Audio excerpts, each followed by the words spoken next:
I first met Dr. Ramon P. Santos as a student in 1979. He was then in his second year as Dean of the UP College of Music.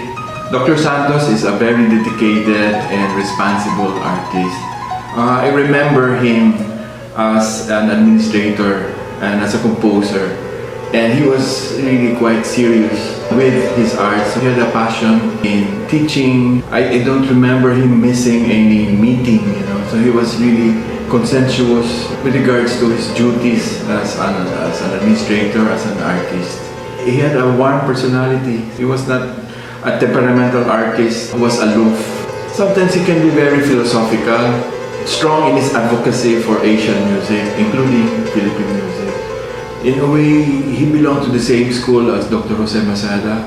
His writings, his works are able to raise the consciousness of a Filipino identity. By the way, I'm not a composer, so I was not really close to his group. But Dr. Santos taught a core course where everyone was required to study, so like 20th century music, so I took that under him.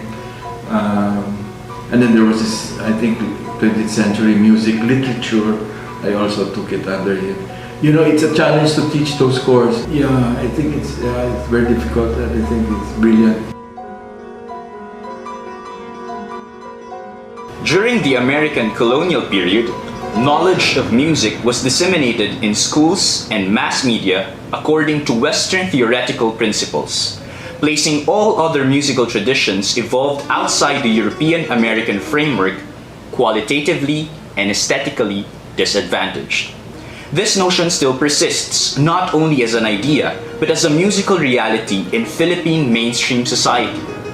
The problem is that this reality runs counter to another reality in viewing music not as a linguistic model, but as an expression of culture.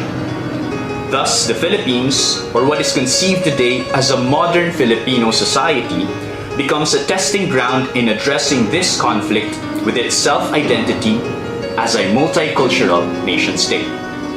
The plurality of cultures does not only imply the plurality of musical systems and traditions, but also the ever-changing character of these musics in the context of cross-cultural influencing as both a diachronic and synchronic process of developing a national cultural consciousness and understanding of the Filipino.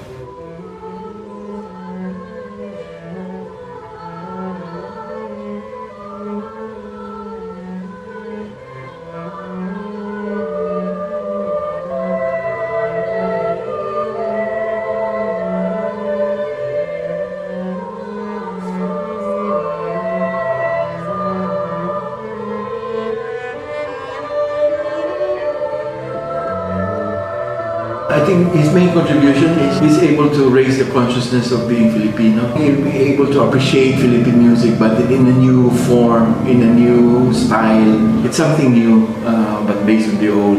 So yung contribution is by incorporating those old elements in a new form, you get a sense of awareness. I mean, that's what art is. It gives you some possibility, I think Dr. Santos combines that goal with something that is also political. I mean, something that is about being Filipino, that has Filipino identity. Now let's talk of identity. Identity is not necessarily a subjective consciousness, but its being becomes immanent in the way things are defined in one's term, the way reason and logic are shaped according to one's objective view of selfhood, shaped by one's history and culture, or traditions in humanism and moral value.